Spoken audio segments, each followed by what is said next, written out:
Hi friends, आज हम behaviour का एक बहुत ही इंपॉर्टेंट टॉपिक का नाम है हमारे व्यक्तित्व, जिसको अंग्रेजी में कहते हैं पर्सनैलिटी।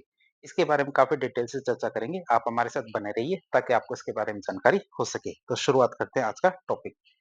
व्यक्तित्व क्या होता है? व्यक्तित्व क्या होता है? व्यक्तित्व उन अनूठे मतलब जो विशिष्ट और अपेक्षाकृत स्थिर गुणों का समुच्चय होता है। समुच्चय मतलब एक तरह का बंडल, मतलब एक समूह होता है जो क्या है समय के साथ और विभिन्न स्थितियों में किसी व्यक्ति के व्यवहार को एक विशिष्ट पहचान प्रदान करते हैं। तो वह क्या कहलाता है? व्यक्तित्व। तो व्यक्तित्व क्या होता है? उन अनूठे और अपेक्षाकृत स्थिर गुणों का समुच्चय होता है जो समय के साथ और विभिन्न परिस्थितियों में किसी व्यक्ति के व्यवहार को एक विशिष्ट पहचान प्रदान करते हैं। अब बात करेंगे हम शाब्दिक अर्थ की।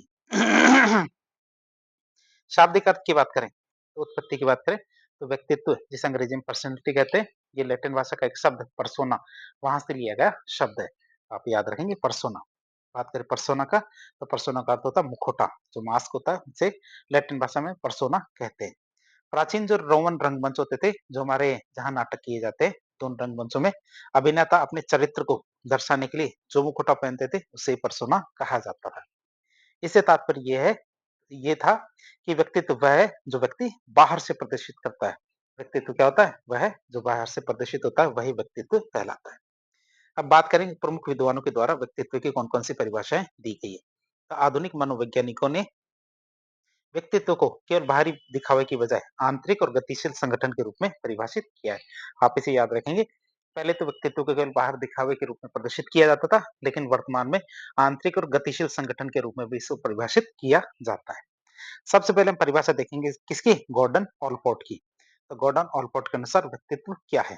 तो व्यक्तित्व व्यक्ति की उन मनोशारीरिक पद्धतियों का वह आंतरिक गत्यात्मक संगठन है। तो आप इसे याद करेंगे कैसे? व्यक्तित्व क्या है? व्यक्ति की उन मनोशारीरिक गतिविधियों का वह आंतरिक गत्यात्मक संगठन है जो कि पर्यावरण में उसकी विशिष्ट समायोजन को निर्धारित करता है। दोबारा से देखिए, तो व्यक्तित्व क्या है? व्यक्ति की उन मनोशारीरिक पद्धतियों का वह आंतरिक गत्यात्मक संगठन है जो कि क्या है? पर्यावरण में उसकी विशिष्ट समायोजन को निर्धारित करता है। बात करें ऑलपोर्ट साहब किस बात पे बहुत ज्यादा जोर देते हैं, तो ऑलपोर्ट ने व्यक्तित्व के भीतरी गुणों मतलब जो मनोशारीरिक गुण हैं उन पर बहुत ज्यादा बल दिया है, यह मानते हुए कि यह आंतरिक संरचनाएं क्या करती है? व्यक्ति के व्यवहार को गतिशील रूप से व्यवस्थित करती है।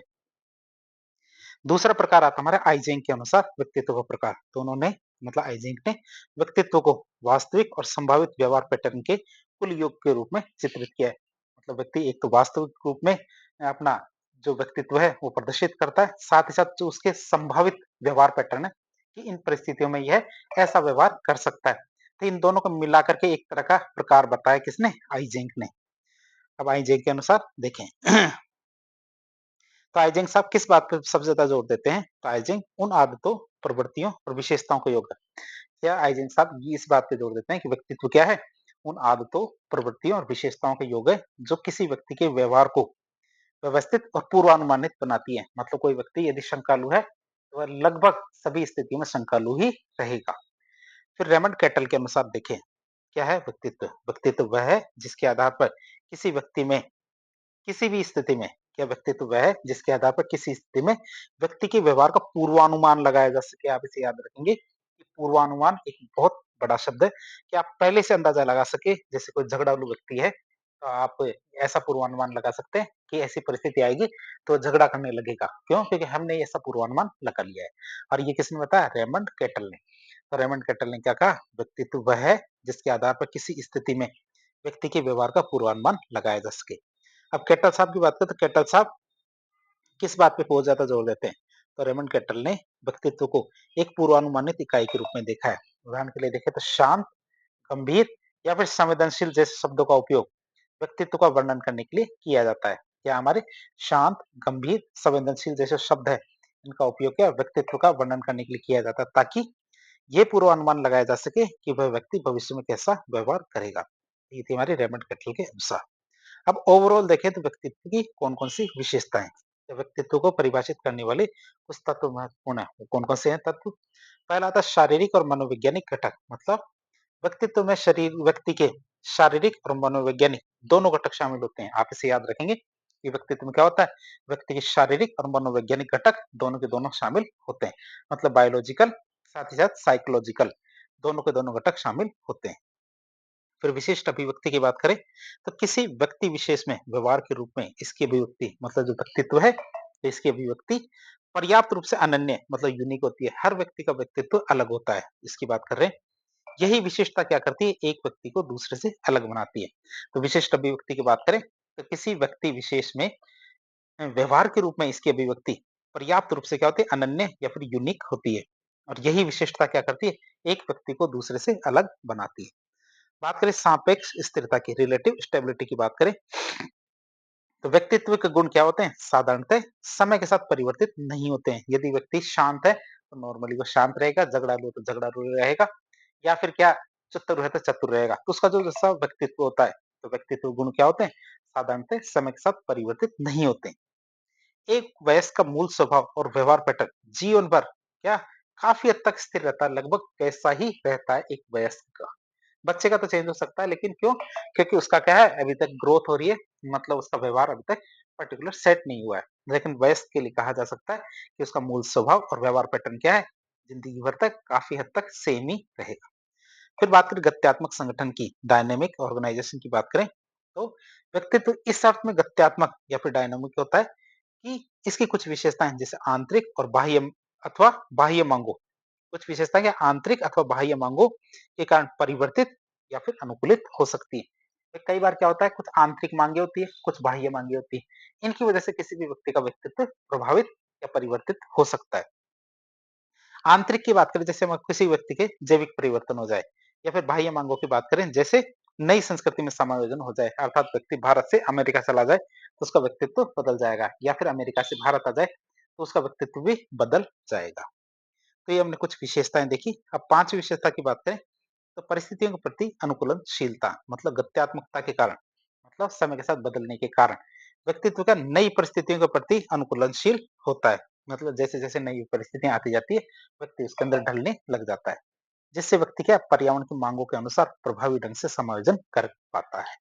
तो हमने कुछ विशेषताएं देखी व्यक्तित्व की। अब हम बात करें डिटर्मिनेंट्स ऑफ पर्सनैलिटी, मतलब व्यक्तित्व के निर्धारक क्या क्या है। व्यक्तित्व के निर्धारक की बात करें तो व्यक्तित्व के निर्धारक वो कारक होते हैं जो किसी व्यक्ति के व्यक्तित्व के विकास, अभिव्यक्ति और विशिष्टता को प्रभावित करते हैं। बात करें तो व्यक्तित्व के निर्धारक वो कारक होते हैं जो क्या है, किसी व्यक्ति के व्यक्तित्व के विकास, अभिव्यक्ति और विशिष्टता को प्रभावित करते हैं। इन्हें क्या मुख्य रूप से दो श्रेणियों में बांटा जाता है। कौन कौन से? पहली श्रेणी आती है हमारे जैविक कारक, दूसरे आता है, पहली श्रेणी आती है हमारे जैविक कारक, और दूसरे से आते हैं हमारे कौन से, पर्यावरणीय कारक। तो दूसरा है ये, पहला तो हमारा जैविक कारक है, दूसरा हमारा पर्यावरणीय कारक है। पहले जैविक कारक की बात करें तो ये वो कारक होते हैं जो व्यक्ति के आनुवंशिकता और जैविक प्रक्रियाओं से संबंधित होते हैं, जो जन्म से ही व्यक्ति के स्वभाव की नींव रखते हैं कि व्यक्ति कैसा होगा। इसके लिए क्या जैविक कारक निर्भर होते हैं, मतलब ये जिम्मेदार होते हैं। इसके अंदर देखते हैं हम शारीरिक संरचना, स्वास्थ्य, मतलब कई बार क्या होता है शारीरिक पक्ष भी देखा जाता है, जैसे व्यक्ति का लंबाई कितनी है, उसका रंग कैसा है, उसकी शारीरिक बनावट कैसी है। जैसे जो हमारे जैविक कारक होते हैं, मतलब जब उसकी वंशानुगतता है, ये क्या करती है, व्यक्तित्व के विकास पर सीधा असर डालती है। तो शारीरिक पक्ष क्या करता है, व्यक्तित्व के विकास पर सीधा असर डालता है। फिर आता है स्वास्थ्य का प्रभाव। स्वास्थ्य के प्रभाव की बात करें तो शारीरिक रूप से मजबूत व्यक्ति का प्रभाव क्या है, उसके मानसिक शील गुणों के विकास पर पड़ता है। जो मानसिक शील गुणों पर किसका प्रभाव पड़ता है, शारीरिक रूप से देखो व्यक्ति मजबूत है, तंदुरुस्त है, तो उसका प्रभाव क्या होता है, उसके मानसिक शील गुणों पर भी पड़ता है। जबकि दूसरा व्यक्ति क्या है, अस्वस्थ या बीमार है, तो अस्वस्थ और बीमार बच्चे या फिर व्यक्तियों के प्रति समाज का दृष्टिकोण अलग अलग हो सकता है, जिससे उनके आत्मसम्मान और सामाजिक व्यवहार प्रभावित होते हैं। तो शारीरिक रूप से भी कई बार ये प्रभावित होते हैं। बात करें हमारे अंतःस्त्रावी ग्रंथि, पहला तो हमने देख लिया कौन सा, ये थे हमारे कौन सा, शारीरिक संरचना और स्वास्थ्य, ये व्यक्तित्व को प्रभावित करते हैं। अब अंतःस्त्रावी ग्रंथि की बात करें तो व्यक्ति के शरीर में जैसे पीयूष, एड्रिनल, थायराइड, यौन ग्रंथियां जैसी जो ग्रंथियां होती है, अंतःस्त्रावी ग्रंथियां, इनसे निकलने वाले हार्मोन की अधिकता और कमी क्या है, व्यक्ति को विभिन्न शारीरिक और मानसिक कमियों से ग्रस्त कर देती है। यदि अधिकता होती है या फिर कमी होती है, दोनों ही स्थिति में क्या होता है, व्यक्ति क्या है, विभिन्न प्रकार की शारीरिक और मानसिक कमियों से ग्रस्त हो जाता है, जो सीधे तौर पर क्या है, व्यक्तित्व को प्रभावित करती है। जो क्या करती है, सीधे तौर पर व्यक्तित्व को प्रभावित करती है। उदाहरण के लिए देखें तो थायराइड की अति सक्रियता हो जाए, ज्यादा निकलने लगे थायराइड, तो उससे बालक क्या होता है, उत्तेजित, बेचैन, अति सक्रिय हो जाता है। जबकि कम निकले थायराइड से थायरोक्सिन हार्मोन, तो वह सुस्त, अवसादी या और फिर अविश्वसनीय हो सकता है। तो इस तरह हमने देखा अंतःस्त्रावी ग्रंथियां किस प्रकार प्रभावित करती है। तो हमने जैविक कारक देखा, जैविक कारक के अंदर हमने एक तो अंतःस्त्रावी ग्रंथियां देखी, साथ ही साथ देखे जो शारीरिक बनावट है उसके बारे में। दूसरा कारक आता है पर्यावरणीय कारक, मतलब एनवायरमेंटल फैक्टर। तो ये कारक क्या है, व्यक्ति के बाह्य वातावरण, समाज और संस्कृति से संबंधित होते हैं। तो व्यक्ति से किससे संबंधित है, ये कारक क्या है, व्यक्ति के बाह्य वातावरण, समाज और संस्कृति से संबंधित होते हैं, जो क्या है जैविक आधार को आकार देते हैं, जो क्या करते हैं जैविक आधार को आकार देते हैं। बात करें हमारे सामाजिक और हमारे सांस्कृतिक कारकों की, तो हमारे सामाजिक, सांस्कृतिक और आर्थिक कारक व्यक्तित्व के विकास को प्रभावित करते हैं। ये तो सभी को पता है, जो हमारा सामाजिक है, सांस्कृतिक और आर्थिक कारक क्या है, व्यक्तित्व विकास को प्रभावित करते हैं। जैसे हम देखें कुछ कारक, जिसमें हमें देखें तो पारिवारिक पृष्ठभूमि भी ये व्यक्तित्व को प्रभावित करती है। जैसे माता-पिता का अत्यधिक सख्त होना या फिर ज़्यादा लाड-प्यार देना, दोनों ही बच्चे पर नकारात्मक प्रभाव डालते हैं। मतलब ज़्यादा लाड-प्यार करेंगे या फिर माता-पिता ज़्यादा सख्त होंगे, दोनों से क्या होगा, बच्चों पर नकारात्मक प्रभाव पड़ेगा। पारिवारिक सदस्यों के अच्छे आपसी संबंध बच्चों में आत्मविश्वास और दूसरों पर विश्वास जैसे जो गुण होते हैं, ये विकसित करते हैं। बाह्य परिवेश की बात करें, तो विद्यालय परिवेश और मित्रों का समूह क्या करता है, बच्चे के समाजीकरण और आदर्शों को प्रभावित करता है। सांस्कृतिक परिवेश की बात करें, तो व्यक्ति के सांस्कृतिक तौर तरीके, रीति-रिवाज और धार्मिक गुण क्या करते हैं, व्यवहार को दिशा देते हैं। तो इस तरह हमने 2 कारक देखे, एक तो पर्यावरणीय कारक, एक थे हमारे कौन से, जैविक कारक। जैविक कारक में हमने शारीरिक संरचना और स्वास्थ्य देखा, दूसरा अंतःस्त्रावी ग्रंथियाँ देखी। दूसरा कारक देखा हमने पर्यावरणीय कारक, जिसमें हमने कौन से सामाजिक और सांस्कृतिक कारक देखे, जिसमें हमने पारिवारिक पृष्ठभूमि, बाह्य परिवेश और सांस्कृतिक परिवेश के बारे में देखा। अब हम देखेंगे कि व्यक्तित्व को हम किस प्रकार पढ़ सकते हैं। पढ़ने का मतलब जानने के तरीके कौन-कौन से हैं। तो व्यक्तित्व के अध्ययन के प्रमुख उपागम या फिर सिद्धांत या तरीके जिन्हें कह सकते हैं। तो ये हमारे उपागम कहलाते हैं। तो व्यक्तित्व के अध्ययन के प्रमुख उपागमों की बात करें। पहला उपागम आता है हमारा कौन-सा, प्रारूप या फिर प्रकार उपागम, जिसे हम क्या कहते हैं टाइप अप्रोच। टाइप अप्रोच की बात करें, तो इस उपागम में क्या होता है, व्यक्ति की व्यवहार परक जो विशेषताएँ होती हैं, उनके कुछ व्यापक स्वरूपों मतलब टाइप्स का परीक्षण करके व्यक्तित्व को समझने का प्रयास किया जाता है। तो आप देख सकते हैं प्रारूप या प्रकार उपागम की, कि जैसे व्यक्ति क्या है, दिखने में कैसा है, बाहर से कैसा है, कुछ चीज़ों से बाहर देखकर, मतलब हमने क्या अभी तक उससे बात नहीं की है, तो हम क्या करेंगे, ऐसे परीक्षण करके उसके व्यक्तित्व को समझने का प्रयास करेंगे। तो इस उपागम में क्या होता है, व्यक्ति की जो व्यवहार परक विशेषताएँ, ठीक है, उनके कुछ व्यापक स्वरूपों का परीक्षण करके व्यक्तित्व को समझने का प्रयास किया जाता है। प्रत्येक स्वरूप क्या करता है, व्यक्तित्व के किसी एक स्थिर प्रकार को इंगित करता है। प्रत्येक स्वरूप क्या करता है, व्यक्तित्व के किसी एक स्थिर प्रकार को इंगित करता है। जैसे शेल्डन के अनुसार देखें, शेल्डन के अनुसार व्यक्तित्व के प्रकार देखें, सोमेटोटाइप्स के अनुसार, तो विलियम शेल्डन ने शारीरिक बनावट मतलब बॉडी टाइप्स और स्वभाव के आधार पे 1940 के दशक में एक सिद्धांत दिया था कि व्यक्ति की बॉडी टाइप कैसी है, मतलब शरीर दिखने में कैसा है। जैसे उसने 3 बॉडी टाइप्स डिस्क्राइब किए। कौन-कौन से? एक होते हैं हमारे कौन से? एक्टोमॉर्फिक। एक्टोमॉर्फिक की बात करें, तो ये कौन से होते हैं? ये होते हैं पतले, सुंदर, सुडौल। दूसरे होते हैं हमारे कौन से? मेसोमॉर्फिक, बीच वाले, ये। इनका शरीर कैसा होता है? आयताकार। तीसरे होते हैं हमारे एंडोमॉर्फिक, ये कैसे होते हैं? घंटाकार। तो ये तीसरे एंडोमॉर्फिक होते हैं, ये तो बहुत क्या कहते हैं, खुशमिजाज होते हैं, मिलनसार होते हैं। जो हमारे मेसोमॉर्फिक होते हैं, ये क्या होते हैं कि जैसे ऊर्जावान होते हैं, और हमारे एक्टोमॉर्फिक मतलब जो सुकुमार होते हैं, इंटेलिजेंट होते हैं। तो इस तरह हमारे जो विलियम शेल्डन है, तो इसने उन्होंने व्यक्तित्व के प्रकार बताए, किस आधार पे? हमारे सोमैटोटाइप्स के आधार पे, मतलब शारीरिक बनावट के आधार पे। कब? 1940 में। तो उन्होंने 3 प्रकार बताए। 3 कौन-कौन से प्रकार थे? पहला था गोलाकर्मिक, जिसे एंडोमॉर्फिक कहते हैं। दूसरा आयताकर्मिक, जिसे मेसोमॉर्फिक कहते हैं। तीसरा लंबाकर्मिक, जिसे एक्टोमॉर्फिक कहते हैं। गोलाकर्मिक की बात करें, तो इसके शरीर की विशेषताएं कैसी होती हैं? ये गोल और नरम शरीर वाले होते हैं। अधिक वसा होती है इनके शरीर पे। आकार कैसा होता है? नाशपाती के जैसा, घंटाकार जैसे। फिर बात करें जो आयताकर्मिक होते हैं, ये मजबूत और एथलेटिक शरीर होता है, अच्छी मांसपेशियां होती है और आयताकार के होते हैं नॉर्मली। और लंबाकृति की बात करें, पतला और लंबा शरीर होता है, कम वसा होती है और सीधा आकार होता है। जो हमारे गोलाकर्मिक होते हैं, इनके स्वभाव की बात करें, तो ये कैसे होते हैं? आराम प्रिय। तो ये कैसे होते हैं? मिलनसार, भोजन और आराम करने वाले, खुशमिजाज, स्नेह की आवश्यकता वाले, मतलब इन्हें बैरल ऑफ फन कहा जाता है, इन्हें गोलाकर्मिक को। दूसरे होते हैं हमारे आयतकर्मिक, ये कैसे होते हैं? साहसी, साहसी की बात करें तो आत्मविश्वासी, ऊर्जावान, प्रतिस्पर्धी, मुखर, जोखिम लेने वाले, प्रभुत्व की इच्छा रखने वाले हमारे आयताक्रमिक होते हैं। तीसरे होते हैं लंबाक्रमी। इनकी बात करें तो ये कैसे होते हैं? अंतर्मुखी। अंतर्मुखी की बात करें तो विचारशील, शांत, संवेदनशील, आत्मसचेत, कलात्मक और निजी। इस प्रकार के निजी का मतलब अपने में खोए रहने वाले, मतलब अंतर्मुखी होते हैं। तो हमारे 3 प्रकार देखे विलियम शेल्डन के, गोलाक्रमिक, आयताक्रमिक और लंबा क्रमिक। बात करें उन्होंने माना कि अधिकांश व्यक्ति क्या है? इन तीनों का ही मिश्रण होता है, मतलब इन तीनों में से साफ-साफ देखने को मिल जाता है। अब देखेंगे भारतीय दर्शन के अनुसार व्यक्तित्व के कौन-कौन से प्रकार हैं। भारतीय दर्शन के अनुसार देखें तो चरक संहिता में हमारे त्रिगुण, त्रिगुण का मतलब सत्व, रज और तम। दूसरा होता है त्रिदोष, त्रिदोष मतलब वात, पित्त और कफ। तो इन दोनों के आधार पर व्यक्तित्व को 3 भागों में बांटा है। तो चरक संहिता में क्या है? त्रिगुण और त्रिदोष, इनके आधार पर व्यक्तित्व को 3 मुख्य भागों में बांटा है। बात करें 3 भाग के आधार पर व्यक्तित्व के प्रकार की बात करें, एक होता है हमारा सत्वगुणी, एक होता है रजोगुणी और एक होता है हमारा क्या? तमोगुणी। सत्वगुणी की बात करें तो इनके गुण कैसे होते हैं? सत्वगुणी मतलब सत्यवादी होते हैं, स्वच्छता, अनुशासित, अनासक्ति और कर्तव्यनिष्ठ, इस प्रकार के गुण पाए जाते हैं। रजोगुणी की बात करें, तीव्र इच्छा, इंद्रिय तुष्टि, ईर्ष्या, असंतोष, भौतिकवादी मानसिकता, ये हमारे रजोगुणी की गुण होते हैं। तमोगुणी की बात करें, अहंकार, क्रोध, आलस्य, असहायता की भावना, अवसाद, तो इस प्रकार के गुण पाए जाते हैं हमारे तमोगुणी में। अब सतोगुणी की बात करें तो सतोगुणी जो व्यक्तित्व वाले लोग होते हैं, उनकी प्रमुख विशेषताओं की बात करें तो ऐसे लोग शांत होते हैं, ज्ञानवान होते हैं, नियंत्रित और संतुलित होते हैं। रजोगुणी की बात करें तो सक्रिय होते हैं, महत्वाकांक्षी, संघर्षशील और आवेशपूर्ण होते हैं। तमोगुणी की बात करें तो ऐसे व्यक्तित्व वाले लोग निष्क्रिय, लापरवाह, नकारात्मक और विनाशकारी होते हैं। तो चरक संहिता के अनुसार त्रिगुण, त्रिदोष, इनके आधार पर हमने 3 क्या देखे? व्यक्तित्व के प्रकार देखे, सत्वगुणी, रजोगुणी और तमोगुणी। आप इसे याद रखें।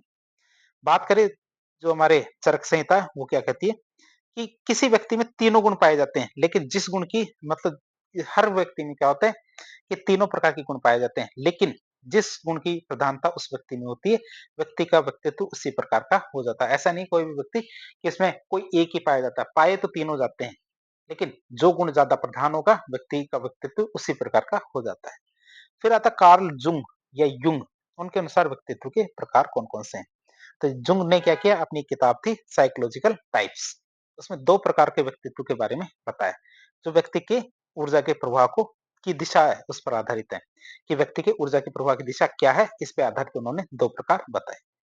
एक प्रकार होता है हमारा बहिर्मुखी, एक होता है अंतर्मुखी। बहिर्मुखी मतलब एक्सट्रोवर्ट, अंतर्मुखी मतलब इंट्रोवर्ट। बहिर्मुखी बात करें, ये कैसे होते हैं? मिलनसार, सामाजिक, लोगों से प्रत्यक्ष रूप से संपर्क स्थापित करने वाले, दबाव की स्थिति में प्रतिक्रिया करने वाले और सामाजिक रूप से बुद्धिमान होते हैं।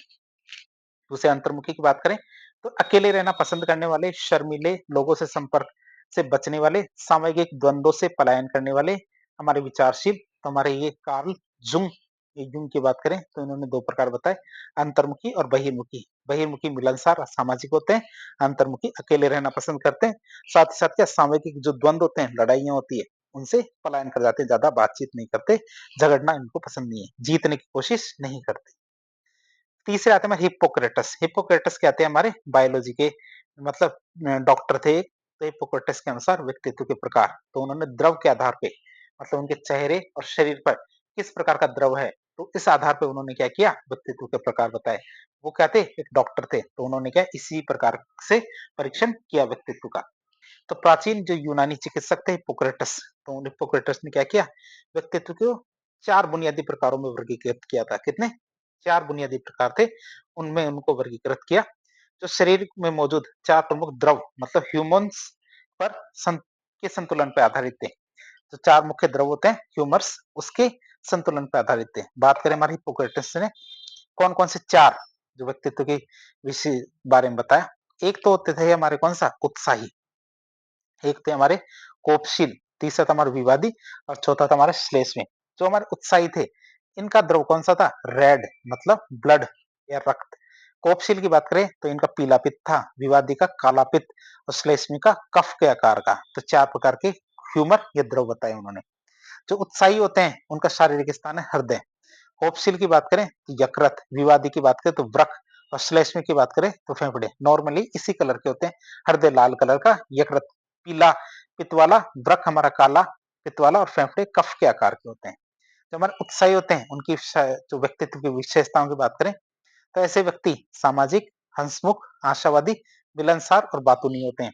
उसी प्रकार हमारा कोपशील की बात करें, तो ये हमारे क्रोधी, उग्र, महत्वाकांक्षी, दृढ़, ऊर्जावान और नेतृत्व करने वाले होते हैं। विवादी की बात करें, तो हमारे उदास, चिंतित, विचारशील, कलात्मक, अंतर्मुखी और गंभीर स्वभाव वाले होते हैं। वही हमारे श्लेष्मी की बात करें, तो ऐसे व्यक्ति हमारे शांत, निष्क्रिय, तर्कसंगत, धैर्यवान और भावुकता से रहित और हमारे स्थिर स्वभाव वाले होते हैं। तो हमारे हिप्पोक्रेटस के अनुसार देखें तो 4 प्रकार है कौन-कौन से? उत्साही, कोपशील, विवादी और श्लेष्मी। आप इसे याद करेंगे। अब हम देखेंगे जो फ्रीडमैन रोजरमैन के अनुसार देखें। फ्रीडमैन रोजरमैन के अनुसार व्यक्तित्व के प्रकार परीक्षा में यह आ चुका है। इन्होंने क्या बताया, स्वास्थ्य जोखिम के आधार पर वह व्यक्ति का स्वास्थ्य जोखिम कैसा है, इस आधार पर व्यक्तित्व का उन्होंने प्रकार बताए। तो फ्रीडमैन रोजरमैन ने मनोसामाजिक जो जोखिम कारक है उनके आधार पर व्यक्तित्व को विभाजित किया। खासकर क्या हृदय रोग के आधार पर उन्होंने किया। तो नाम आप याद रखेंगे, फ्रीडमैन रोजरमैन, इनके अनुसार व्यक्तित्व के प्रकार। सबसे पहले आते हैं टाइप ए, फिर टाइप बी। इन्होंने 2 प्रकार बताए थे, टाइप ए, टाइप बी। बाद में सी और डी भी आ गए थे। टाइप ए की बात करें, ऐसे व्यक्ति क्या होते हैं, किसी भी संगठन में आप जाएँगे तो वहाँ पे क्या होगा, टाइप ए वाले व्यक्तित्व वाले लोग उच्च स्तरीय अभिप्रेरणा होती है, मतलब काम को खुद आगे बढ़-बढ़ के करते हैं। किसी भी प्रोग्राम में जाइए आप, शादी-ब्याह या किसी भी बड़े प्रोग्राम में आप जाएँगे, तो टाइप ए वाले लोग होते हैं, उनके अंदर उच्च स्तरीय अभिप्रेरणा मतलब काम को आगे बढ़-बढ़ के करने की इच्छा होती है। उनके अंदर धैर्य की कमी होती है, समय की कमी का वो अनुभव करते हैं, उतावलापन होता है, अत्यधिक क्या करते हैं, प्रतिस्पर्धी होते हैं, मतलब हमेशा कॉम्पिटिशन की भावना उनके अंदर रहती है। बात करें ऐसे लोगों के अंदर कौन सी बीमारी उनके चांस ज्यादा है, तो उनके उच्च रक्तचाप मतलब हाई ब्लड प्रेशर रहता है, कोरोनरी हृदय रोग मतलब सीएचडी का अत्यधिक जोखिम रहता है, मतलब जो हार्ट अटैक आने की संभावना ज्यादा रहती है। ऐसे लोग क्या कहलाते हैं, टाइप ए व्यक्तित्व वाले लोग कहलाते हैं। टाइप बी की बात करें तो ऐसे व्यक्ति जिनके अंदर टाइप ए की विशेषताओं का अभाव होता है, मतलब शिथिल होते हैं, तनाव मुक्त रहते हैं, आराम पसंद, धैर्यवान, रचनात्मक और धीरे-धीरे काम करने वाले, क्या धीरे-धीरे काम करने वाले होते हैं। साथ ही साथ क्या असफलता या विफलता में दबाव में नहीं आते। ये हमारे टाइप बी वाले लोग होते हैं। अब बात करें इनके व्यक्तित्व की विशेषताओं की, तो रोग की बात करें तो इनका सीएचडी का खतरा कम रहता है, मतलब इनके हार्ट अटैक आने की संभावना कम ही रहती है। तो टाइप ए और टाइप बी 2 प्रकार का व्यक्तित्व हो गया। फिर टाइप सी और टाइप डी की बात करें तो ये हमारे मॉरिस ने बताया था, टाइप सी और टाइप डी। तो टाइप सी की बात करें, ऐसे व्यक्ति कैसे होते हैं, हमारे सहयोगशील, विनित, आज्ञाकारी और नकारात्मक भावनाओं जो हमारे क्रोध जैसे होते हैं इनका दमन करने वाले होते हैं। तो टाइप सी वाले कौन होते हैं, सहयोगशील, विनित, आज्ञाकारी और नकारात्मक भावनाओं का दमन करने वाले होते हैं। बात करें इनके व्यक्तित्व की विशेषताओं की, तो कैंसर जैसे रोगों के प्रति ये संवेदनशील होते हैं। फिर टाइप डी की बात करते हैं, ये होते हैं हमारे निराशावादी, नकारात्मक संवेग मतलब अक्सर इन्हें गुस्सा या चिड़चिड़ापन आता रहता है, लेकिन क्या अस्वीकार किए जाने के डर से, मतलब ये अपनी भावनाओं को व्यक्त नहीं करते। कई बार क्या होता है कि चिड़चिड़े, निराशावादी, नकारात्मक संवेग, गुस्सा ये होते हैं, कई बार अपनी भावनाओं को व्यक्त करते ही नहीं है। क्यों? क्योंकि उन्हें लगता है यदि वो अपनी भावनाओं को व्यक्त करेंगे तो दूसरे उनसे दूर हो जाएंगे। ये होते हैं हमारे टाइप डी वाले, मतलब अवसाद से ग्रसित होने की संभावना उनमें ज्यादा होती है और सीएचडी का जोखिम ए से अधिक होता है। तो टाइप ए देखा था हमने, इस से अधिक किसमें होता है, टाइप डी में। तो बात करें फ्रीडमैन और रोजरमैन ने टाइप ए टाइप बी के बारे में बताया था और मॉरिस ने इस सिद्धांत को आगे बढ़ा के टाइप सी और टाइप डी के बारे में भी बताया था। बात करें व्यक्तित्व के उपरोक्त प्रकार जो हमने देखे, प्रारूप या फिर प्रारूप, सामान्यतः क्या होता है, आकर्षक होते हैं लेकिन अत्यधिक सरलीकृत। आकर्षक का मतलब इनको जानना बहुत आसान काम है, क्यों? क्योंकि एक बार पता कर लिया तो व्यक्तित्व के बारे में पता चल जाएगा। लेकिन ये क्या होते हैं, अत्यधिक सरलीकृत होते हैं, मतलब कि बहुत ज्यादा आसान है इन किसी व्यक्ति के बारे में, व्यक्तित्व के बारे में पता लगाना, क्योंकि हमें तो ये पता है व्यक्तित्व के बारे में पता लगाना इतना आसान काम नहीं है। मानव व्यवहार क्या होता है, अत्यधिक जटिल होता है, परिवर्तनशील होता है, इसलिए लोगों को इन सरल वर्गीकरण मान्यताओं को या योजनाओं को में पूरी तरह वर्गीकृत करना हमेशा संभव नहीं होता। इसीलिए आता हमारा कौन सा, शील गुण सिद्धांत या फिर ट्रेट अप्रोच। ये क्या था, ट्रेट अप्रोच। तो हमने पहला टाइप अप्रोच देख लिया, अब दूसरा देख रहे हैं हम क्या, ट्रेट अप्रोच, जिसे हम क्या कहते हैं, शील गुण सिद्धांत। बात करें इसकी, तो यह उपागम क्या करता है, जो शील गुण सिद्धांत है इसकी बात करें, यह शील गुण उपागम, ये उपागम व्यक्तित्व को स्थिर और विशिष्ट मनोवैज्ञानिक गुणों, मतलब जो ट्रेट्स है, इनके आधार पर समझने का प्रयास करता है। किसके आधार पर, ट्रेट्स या फिर मनोवैज्ञानिक जो गुण होते हैं उनके आधार पर समझने का प्रयास करता है। यह सिद्धांत मानता है कि व्यक्ति इन गुणों के एक विशिष्ट संयोजन के कारण भिन्नता प्रदर्शित करते हैं। क्यों? क्योंकि व्यक्ति क्या करता है, जो हमारे ये मनोवैज्ञानिक गुण हैं, इनके एक विशिष्ट संयोजन के कारण क्या भिन्नता प्रदर्शित करते हैं। बात करें शील गुण सिद्धांतों की विशेषता क्या है? विशेषता की बात करें शील गुण सिद्धांत की विशेषता की, तो ये समय के साथ स्थिर होते हैं। शील गुण सिद्धांत क्या होता है? समय के साथ स्थिर होते हैं। शील गुण समय की सीमा पर अपेक्षाकृत स्थिर होते हैं, मतलब ये आसानी से बदलते नहीं है। यह एक व्यक्ति को विभिन्न आयु में संगत बने रहने में मदद करते हैं, कि जो व्यक्ति कैसा है वो हमेशा वैसा ही रहेगा। तो शील गुण सिद्धांत इसमें मदद करते हैं। बात करें परिस्थितियों में संगति की, तो विभिन्न स्थितियों में व्यवहार में सामान्यतः संगति मतलब कंसिस्टेंसी पाई जाती है। क्या होता है? विभिन्न स्थितियों में व्यवहार में सामान्यतः संगति या फिर कंसिस्टेंसी पाई जाती है। जैसे एक ईमानदार व्यक्ति हर स्थिति में ईमानदारी को दिखाता है। क्या? एक ईमानदार व्यक्ति क्या करता है? हर स्थिति में ईमानदारी को दिखाता है। दूसरी तीसरी विशेषता आती है शक्ति और संयोजन में भिन्नता, मतलब शील गुणों की जो हमारी शक्ति और संयोजन, क्या शील गुणों की शक्ति और संयोजन एक व्यक्ति से दूसरे व्यक्ति में भिन्नता पाई जाती है, जिसके कारण क्या व्यक्तित्व में व्यक्तिगत भिन्नता पाई जाती है। तो व्यक्ति और संयोजन में भिन्नता हमने देख ली। तो हमने ये क्या देखा? शील गुण सिद्धांत की विशेषताएं देखी। अब हम देखेंगे गार्डन ऑलपोर्ट का शील गुण सिद्धांत। ऑलपोर्ट का शील गुण सिद्धांत की बात करें तो गॉर्डन ऑलपोर्ट को शील गुण मनोविज्ञान का जनक माना जाता है। किसको? गार्डन ऑलपोर्ट को क्या माना जाता है? जो शील गुण सिद्धांत है, मनोवैज्ञानिक शील गुण सिद्धांत का जनक माना जाता है। शील गुण मनोविज्ञान का जनक माना जाता है। उन्होंने क्या किया? हमारे शील गुणों को उन्होंने क्या किया? शील गुणों को उनकी व्यापकता और जीवन के व्यक्ति के जीवन पर उनके पड़ने वाले प्रभाव के आधार पे 3 भागों में बाँटा है। तो गॉर्डन ऑलपोर्ट ने क्या किया? गॉर्डन पहली बात देखें तो गॉर्डन ऑलपोर्ट को शील गुण मनोविज्ञान का जनक माना जाता है। उन्होंने क्या किया? शील गुणों को उनकी जो व्यापकता है, मतलब कितना वो फैले हुए हैं और व्यक्ति के जीवन पर उनके प्रभाव के आधार पे 3 भागों में बाँटा है। बात करें कौन-कौन से वो 3 भाग है। पहला भाग आता है हमारा प्रमुख विशेषता। क्या आता है? प्रमुख विशेषक। दूसरा होता है केंद्रीय विशेषक और तीसरा आता है हमारा गौणशील गुण। तीसरा कौन-सा? गौणशील गुण। तो पहला आता है प्रमुख विशेषक। प्रमुख विशेषक की बात करें तो ये वो गुण होते हैं जो व्यक्ति से घनिष्ठ रूप से जुड़े होते हैं। क्या? ये वो गुण होते हैं जो व्यक्ति से क्या होते हैं? घनिष्ठ रूप से जुड़े होते हैं। जिसके चारों ओर व्यक्ति का संपूर्ण जीवन व्यतीत हो जाता है।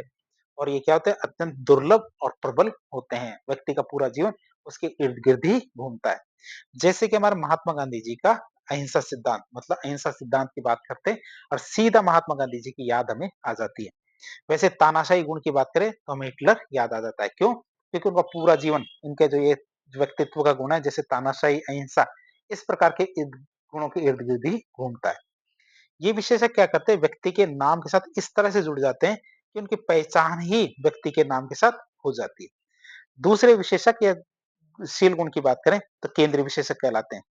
तो ये मुख्य गुण होते हैं। ये क्या होते हैं? ये मुख्य गुण होते हैं जो किसी के व्यक्तित्व के निर्माण में सहायक होते हैं। क्या कहते हैं? व्यक्तित्व के निर्माण में ये सहायता करते हैं और इनका उपयोग क्या किसी व्यक्ति का संक्षेप में वर्णन करने के लिए किया जाता है। जैसे कोई व्यक्ति कैसा है तो उसके बारे में हम बताते हैं ये ईमानदार है, ये समय पाबंद है, ये काम करने में अच्छा है। तो बहुत सारी चीजें तो 5-7 लाइन के बारे में हम बताते हैं तो वह उसके केंद्रीय विशेषक कहलाते हैं। इनकी संख्या प्राय 5 से 10 होती है जो हमारे केंद्रीय विशेषक होते हैं। जैसे किसी के बारे में ईमानदारी, परोपकारिता, दयालुता, विनम्रता, इस प्रकार के गुणों की बात करते हैं। प्राय व्यक्ति के प्रशंसा पत्रों और नौकरियों के पत्रों में इस प्रकार के गुणों को लिखा जाता है। ये होते हैं हमारे कौन से? केंद्रीय विशेषक। तीसरे होते हैं गौणशील गुण। गौणशील गुण की बात करें सेकेंडरी ट्रेट्स की, तो ये क्या होते हैं? व्यक्ति की सबसे कम सामान्यीकृत और सबसे कम स्पष्ट विशेषताएं होती हैं। ये क्या होती है? व्यक्ति की सबसे कम सामान्यीकृत और सबसे कम स्पष्ट विशेषताएं होती है। ये केवल कुछ विशेष परिस्थितियों में ही प्रकट होती है। ये क्या होती है? कुछ विशेष परिस्थितियां हो तो ही प्रकट होती है, नहीं तो नहीं। जैसे किसी व्यक्ति के सामने आम रख दिया जाए तो वो कहेगा हाँ मुझे आम खाना पसंद है। मतलब किसी की पसंद नापसंद हो सकती है।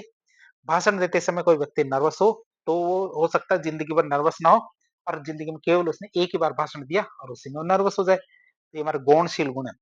विशेष परिस्थितियों में होने वाला व्यवहार ही हमारा क्या? गौणशील गुण कहलाता है।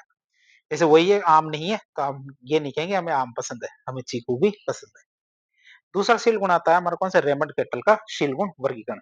रेमंड केटल की बात करें तो रेमंड केटल ने व्यक्तित्व के मूल तत्वों को खोजने के लिए, क्या वे व्यक्तित्व किन मूल तत्वों से मिलकर बना हुआ है, तो उन मूल तत्वों को खोजने के लिए कारक विश्लेषण जो हमारा फैक्टर एनालिसिस नामक एक सांख्यिकीय विधि का उपयोग किया। रेमंड कैटल ने क्या किया, शील गुणों को उनकी गहराई और मौलिकता के आधार पर उन्होंने क्या किया, शील गुणों को उनकी गहराई और मौलिकता के आधार पर दो प्रमुख भागों में बांटा। एक तो उन्होंने कहा मूल विशेषक, जिन्हें क्या कहते हैं, सोर्स ट्रेट, या फिर जो हमारे स्रोत गुण भी कहते हैं।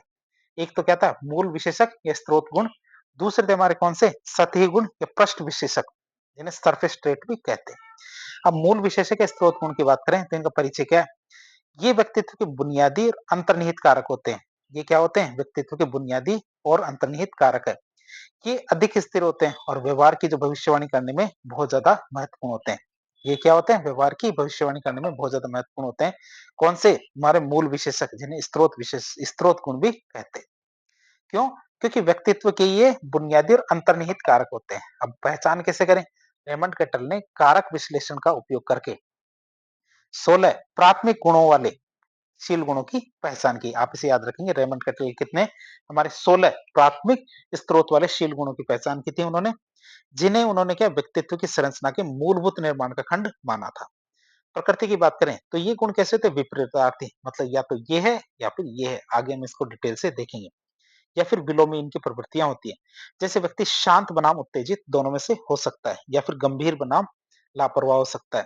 तो इस तरह उन्होंने 16 प्राथमिक स्रोतशील गुणों की पहचान की थी, जो एक दूसरे के विरोधी है। और ये कौन से, मूल विशेषक या फिर स्रोत विशेषक कहलाते हैं। दूसरे आते हैं हमारे सतही गुण या पृष्ठ विशेषक या सरफेस ट्रेट की बात करें परिचय की, तो ये व्यवहार की स्पष्ट और अवलोकन योग्य विशेषताएं होती है। ये क्या होती है, व्यवहार की स्पष्ट और अवलोकन योग्य, मतलब देखने योग्य विशेषताएं होती है, जो एक साथ घटित होती प्रतीत होती है। जो क्या होती है, एक साथ घटित होती प्रतीत होती है। और ये वो है जो हम किसी व्यक्ति के व्यवहार को देखकर सीधे अवलोकन कर सकते हैं कि व्यक्ति का व्यवहार कैसा है।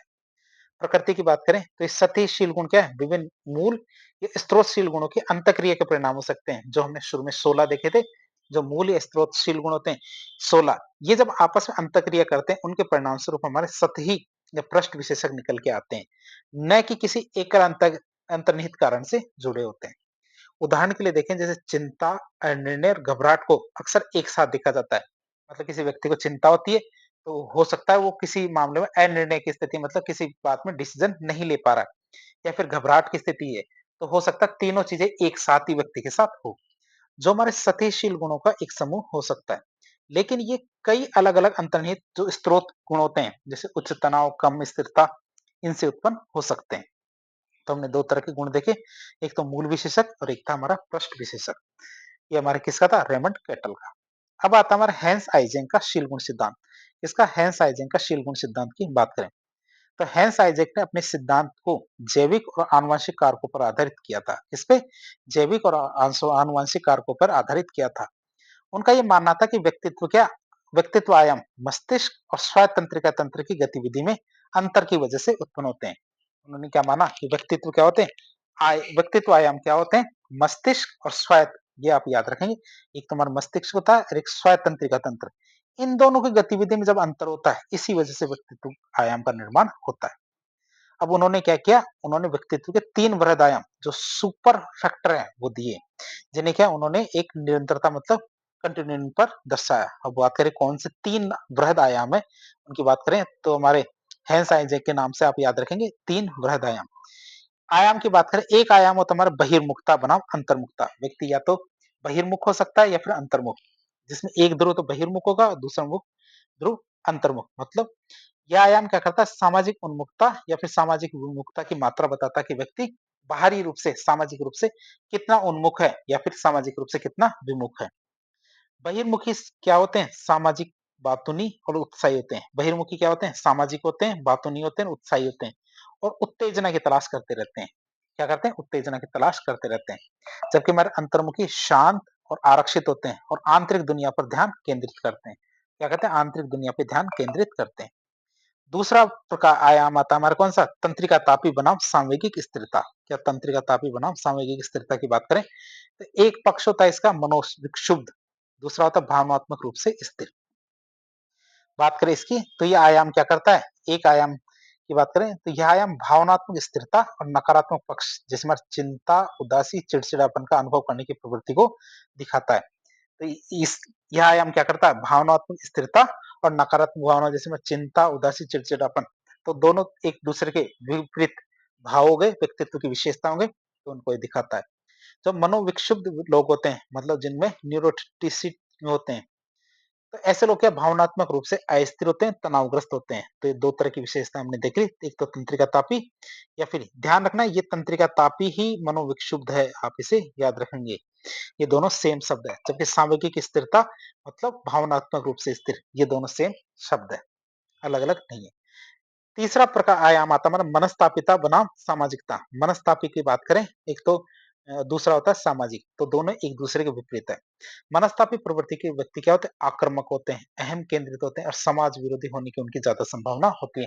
मतलब समाज के जो नियम कानून होते हैं उनको नहीं मानने की उनकी इच्छा होती है। वहीं हमारे सामाजिक प्रवृत्ति के व्यक्ति क्या होते हैं, हितवादी, सहयोगी और संवेदनशील होते हैं। तो हमने हेंस आइजेंग के क्या 3 आयाम देखे, एक तो हमारा बहिर्मुखता बनाम अंतर्मुखता, दूसरा हमारा तंत्रिका तापी बनाम सामयिक स्थिरता, तीसरा मनस्तापिता बनाम सामाजिकता। फिर आता हमारा व्यक्तित्व का पंचकारक मॉडल। क्या व्यक्तित्व का पंचकारक मॉडल, जिसे ओशियन शॉर्ट में कहते हैं, जिसे अंग्रेजी में 5 फैक्टर थ्योरी या बिग 5 फैक्टर थ्योरी भी कहते हैं। परीक्षा में ये आ चुका है सवाल। बात करें सिद्धांत की, तो ये सिद्धांत हमारे पॉल कोस्टा और रॉबर्ट मैक्रे ने दिया था। किसने? पॉल कोस्टा और रॉबर्ट मैक्रे ने ये हमारा सिद्धांत दिया था। ये मॉडल का सभी संभावित व्यक्तित्व विशेषकों की जांच करता है और जांच करके 5 कारकों का एक समुच्चय प्रस्तुत करता है, जिसे हमारे वृहद 5 कारक या फिर शॉर्ट में ओशियन कहते हैं। किसने दिया था? पॉल कोस्टा और रॉबर्ट मैक्रे ने। बात करें इन 5 कारकों के बारे में, देखिए तो इनको शॉर्ट में देखें, जैसे ओपननेस को ओ कहते हैं, कंसियसनेस को सी कहते हैं, इस प्रकार ओशियन कहते हैं। ओपननेस का मतलब होता है अनुभवों के लिए खुलापन। खुलापन की बात करें तो ऐसे व्यक्ति कल्पनाशील होते हैं, जिज्ञासु मतलब उच्च स्कोर की बात कर रहे हैं, इसमें स्कोर के आधार पर देख रहे हैं कि किस व्यक्ति के अंदर ओपननेस ज्यादा है या फिर कम है। ज्यादा है में कौन सी विशेषता होगी, कम है में कौन सी विशेषता है। तो हमारे उच्च स्कोर रखने वाले इधर है, निम्न स्कोर रखने वाले इधर है। उच्च स्कोर रखने वाली विशेषता की बात करें तो हमारे ऐसे व्यक्ति कल्पनाशील होते हैं, जिज्ञासु, कलात्मक, गैर पारंपरिक होते हैं। साथ ही साथ जो नए नए विचार आते हैं और अनुभव होते हैं उनके प्रति उत्सुक होते हैं, उनको आसानी से स्वीकार कर लेते हैं। दूसरे निम्न स्कोर की विशेषताएं की बात करें तो ये अधिक पारंपरिक होते हैं, व्यवहारिक होते हैं, रूटीन पसंद करने वाले होते हैं, जिनमें निम्न स्कोर होता है। दूसरा होता है हमारा कंसियसनेस मतलब अंतर्विवेकशीलता या फिर हमारे कर्तव्यनिष्ठा, जिनमें ज्यादा होती है। वे कैसे होते हैं? संगठित, जिम्मेदार, मेहनती, आत्म अनुशासित, लक्ष्य उन्मुख और समय के पाबंद होते हैं। जिनमें इनका स्कोर कम होता है, वे हमारे लापरवाह होते हैं, अव्यवस्थित, कम लक्ष्य उन्मुख और कार्य को टालने वाले लोग होते हैं। तीसरा आता है हमारा कौन सा कारक आता है? तीसरा कारक आता है हमारा एक्सट्रोवर्जन। एक्सट्रोवर्जन मतलब बहिर्मुखता मतलब ई। बात ये ऐसे व्यक्तित्व वाले लोग कैसे होते हैं? जिनमें ज्यादा होता है, बहिर्मुखता ज्यादा होती है। ये सामाजिक होते हैं, मुखर होते हैं, ऊर्जावान होते हैं, मिलनसार होते हैं, बातूनी होते हैं और दूसरों से उत्तेजना प्राप्त करने वाले होते हैं। जिनमें इनका स्कोर कम होता है, वे हमारे अंतर्मुखी, शांत, आरक्षित और अकेले समय बिताना पसंद करने वाले लोग होते हैं। चौथा होता है हमारा एग्रीबलनेस मतलब सहमति जन्यता, जिनमें ये चीज ज्यादा होती है। सहमति जन्यता, ये सहयोगी होते हैं, दयालु होते हैं, भरोसेमंद होते हैं, सहानुभूतिपूर्ण, मिलनसार और संघर्षों से बचने वाले होते हैं। वैसे ही इनके स्कोर जिनमें कम पाया जाता है, वो प्रतिस्पर्धी होते हैं, संदिग्ध होते हैं, आलोचनात्मक होते हैं, कम सहयोगी और अपने हितों को प्राथमिकता देने वाले लोग होते हैं। ये होते हैं हमारे सहमति जन्यता। पांचवा आता है हमारा न्यूरोटिसिज्म। न्यूरोटिसिज्म की बात करें तो ये आत्म तंत्रिका तापी। तो ऐसे व्यक्तित्व वाले लोग मतलब जिनमें ये ज्यादा पाया जाता है, तो भावनात्मक रूप से अस्थिर, चिंतित, मूडी, तनावग्रस्त और फिर हमारे नकारात्मक भावनाओं का अधिक अनुभव रखने वाले होते हैं। बात करें तंत्रिका तापी, तो ये वाला गुण जिनके अंदर कम पाया जाता है, उनकी बात करें तो भावनात्मक रूप से ये स्थिर होते हैं, शांत होते हैं, लचीले, तनाव का सामना करने में बेहतर होते हैं। तो इस तरह हमने देखे जो रॉबर्ट मेटके और पॉल कोस्टा, इन्होंने जो ओशियन सिद्धांत दिया था, ओशियन सिद्धांत की बात करें जिसे बिग 5 फैक्टर थ्योरी भी कहते हैं, तो उनके बारे में देखें तो इसके अंदर ओ का मतलब ओपननेस, सी का मतलब कॉन्शियसनेस, ई का मतलब एक्सट्रोवर्जन, ए का मतलब एग्रीबलनेस, एन का मतलब न्यूरोटिसिज्म। तो 5 प्रकार की बातें हमने की। अब हम देखेंगे जो हमारा पंचकारक सिद्धांत है इसकी मुख्य विशेषताओं के बारे में। पहली विशेषता आती है व्यापकता। ये 5 कारक क्या करते हैं? व्यक्तित्व के अधिकांश जो व्यक्तिगत अंतर है उनको इसके अंदर समाहित कर लेते हैं। दूसरी आती है सार्वभौमिकता। सार्वभौमिकता की बात करें तो शोध से पता चलता है कि ये जो कारक है विभिन्न संस्कृतियों और भाषाओं में पाए जाते हैं। ऐसा नहीं है केवल एक संस्कृति, एक ही भाषा में होते हैं। ये सभी संस्कृतियों और भाषाओं में पाए जाते हैं, जो उनके जैविक आधार को दिखाता है। फिर स्वतंत्रता और स्थिरता की बात करें, तो ये कारक क्या सैद्धांतिक रूप से स्वतंत्र आयाम वाले होते हैं। ये कारक क्या होते हैं? सैद्धांतिक रूप से स्वतंत्र आयाम वाले होते हैं। और वयस्कता में क्या समय के साथ अपेक्षाकृत स्थिर हो जाते हैं। मापन की बात करें तो इन्हें मापने के लिए NEOPIR मतलब न्यू पर्सनैलिटी इन्वेंटरी रिवाइज्ड जिसकी जो वैध प्रश्नावली विकसित की गई है। पंचकारक सिद्धांत के लिए नियो PIR मतलब न्यू पर्सनैलिटी इन्वेंटरी रिवाइज्ड जैसी हमारे वैध प्रश्नावली विकसित की गई है। बात करें अनुप्रयोगात्मक महत्व की, तो ये मॉडल क्या करता है? शैक्षणिक प्रदर्शन, कैरियर सफलता, रिश्तों की गुणवत्ता और मानसिक स्वास्थ्य जैसे जो हमारे विभिन्न जीवन परिणामों की भविष्यवाणी करने में भी उपयोगी साबित हुआ है। अब हम आगे देखेंगे जो हमारा व्यक्तित्व है या पर्सनैलिटी है, इसका असेसमेंट कैसे करते हैं, व्यक्तित्व के मूल्यांकन या परीक्षण की बात करेंगे। क्यों? क्योंकि व्यक्तित्व वाला पूरा चैप्टर आज ही हम देखेंगे। मतलब किसी भी व्यक्ति के व्यक्तित्व को व्यापक समझ बनाने के लिए, वे व्यक्ति का व्यक्तित्व कैसा है, इसके बारे में व्यापक समझ बनाने के लिए औपचारिक जो प्रयास किए जाते हैं, उन्हें व्यक्तित्व का मूल्यांकन या व्यक्तित्व मूल्यांकन कहते हैं। इसका लक्ष्य क्या होता है? इसका लक्ष्य होता है लोगों के व्यवहारों को न्यूनतम त्रुटि और अधिकतम शुद्धता के साथ समझना। तो लोगों के व्यवहारों को क्या न्यूनतम त्रुटि और अधिकतम शुद्धता के साथ समझना और उनकी भविष्यवाणी करना हमारे व्यक्तित्व परीक्षण या मूल्यांकन का उद्देश्य या लक्ष्य होता है। अब हम देखेंगे व्यक्तित्व मापन की कौन कौन सी विधियां हैं, किस प्रकार हम व्यक्तित्व का मापन कर सकते हैं। पहला प्रकार आता है हमारा आत्म प्रतिवेदन, जिसे सेल्फ रिपोर्ट करना कहते हैं। प्रकृति कैसी होती है? ये प्रत्यक्ष मूल्यांकन होता है, व्यक्ति से खुद जाकर पूछ लेते हैं उसका व्यक्तित्व कैसा है। बात करें विश्वसनीयता की, क्यों? क्योंकि कम विश्वसनीय होते हैं एक बार। क्यों? क्योंकि हम जब जाकर उस सामने वाले से पूछते हैं तो वह अपना उत्तर आसानी से बदल सकता है। जब उसका मन किया तो वो जानबूझ के अपना उत्तर बदल सकता है। वस्तुनिष्ठता आत्मनिष्ठता की बात करें तो ये वस्तुनिष्ठ होते हैं, मतलब ये क्या होते हैं? स्कोरिंग होते हैं, आराम से अपना उत्तर बदल सकते हैं। तो ये क्या होते हैं? वस्तुनिष्ठ या ऑब्जेक्टिव स्कोरिंग वाले होते हैं। दूसरी तकनीक आती है हमारे प्रक्षेपण तकनीक, जिसे प्रोजेक्टिव कहते हैं। तो ये कैसे होते हैं? अप्रत्यक्ष मूल्यांकन किया जाता है इसमें। इसमें व्यक्ति को पता नहीं लगने दिया जाता कि उनका मूल्यांकन किया जा रहा है, और किया जा रहा है तो कैसे किया जा रहा है, व्यक्ति को कभी पता नहीं लगता। ये कैसे होते हैं? ये अधिक विश्वसनीय होते हैं। क्यों? क्योंकि अचेतन का मापन किया जाता है। क्यों? क्योंकि व्यक्ति को कभी भी पता नहीं चलता कि उन पे ये टेस्ट किया जा रहा है। फिर उत्तर नहीं बदल सकता। क्यों? क्योंकि उनसे सीधा-सीधा उत्तर पूछा ही नहीं जा रहा है, तो उत्तर बदलेगा कैसे? ये तो हम पता लगा रहे हैं।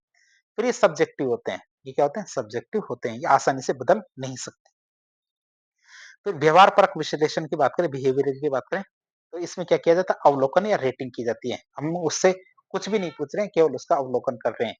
बात करें तो ये कैसा होता है? ये इस बात पर निर्भर करता है कि करने वाला कैसा है, तो विश्लेषण करने वाला कैसा है, इस पर निर्भर करता है। बात करें हमारे इसकी बदलने की क्षमता, तो ये बदलते नहीं है, ये नॉर्मली सीमित ही रहते हैं। ये वस्तुनिष्ठ भी हो सकते हैं और आत्मनिष्ठ भी हो सकते हैं, और दोनों का मिश्रण भी हो सकते हैं। पहली विधि आती है हमारे आत्म प्रतिवेदन मापन विधि। कौन सी? आत्म प्रतिवेदन मापन विधि की बात करें, सेल्फ रिपोर्ट मेजर। तो इस विधि में क्या किया जाता है? मूल्यांकन किए जा रहे व्यक्ति को एक मानकीकृत प्रश्नावली दे दी जाती है। जिस व्यक्ति का मूल्यांकन किया जा रहा है, तो क्या करते हैं? उस व्यक्ति को एक मानकीकृत प्रश्नावली मतलब एक लिस्ट दे दी जाती है, जिसमें बहुत सारे प्रश्न होते हैं, जिसमें वे अपने व्यवहारों, भावनाओं और विचारों से संबंधित कथनों के लिए स्वयं उत्तर मतलब सेल्फ रिपोर्ट करते हैं कि एक सवाल है और उसे कहा जाता है इसके आगे आप अपना उत्तर लिख दो। तो इसे क्या कहते हैं? सेल्फ रिपोर्ट करना। जैसे आता हमारा एक मिनेसोटा बहुपक्षीय व्यक्तित्व सूची, जिसे MMPI कहते हैं। मिनेसोटा मल्टीफेजिक पर्सनैलिटी इन्वेंटरी मतलब जो हमारे MMPI की बात करें, तो इसका विकास 1940 के दशक में स्टार्क आर हैथवे और जेसी मैकिनले ने किया था। किसने? 1940 के दशक में स्टार्क आर हैथवे और जेसी मैकिनले ने इसका विकास किया था।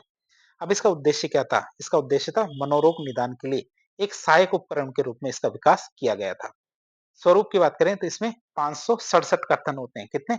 567 कथन होते हैं। व्यक्ति को क्या प्रत्येक कथन के लिए सही और गलत होने के बारे में निर्णय लेना होता है। वैसे कथन है, कथन के सामने क्या होता है? या तो यस या नो, दो ही चीज चुनी जाती है। ठीक है, तो 567 कथन है।